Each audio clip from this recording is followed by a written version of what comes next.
காலைதோறும் தேவனின் வார்த்தை. சங்கீதம் 103:17. கர்த்தருடைய கிருபையோ அவருக்கு பயந்தவர்கள் மேலும் அவருடைய நீதி அவர்கள் பிள்ளைகளுடைய பிள்ளைகள் மேலும் அனாதியாய் என்றென்றைக்கும் உள்ளது.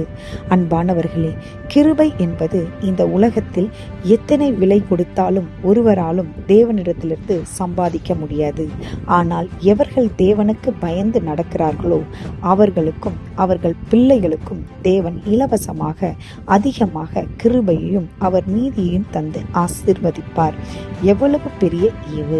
நாம் தேவனுக்கு பயந்து நமக்கும் நம் தலைமுறைக்கும் நன்மையை சேர்த்து வைப்போம். நாம் ஜெபிப்போம். அன்பான தேவனே, உமக்கு பயந்து நடக்கும் இருதயத்தை எங்களுக்கு தந்தருளும். தீமையை வெறுப்பதே கர்த்தருக்கு பயப்படும் பயம்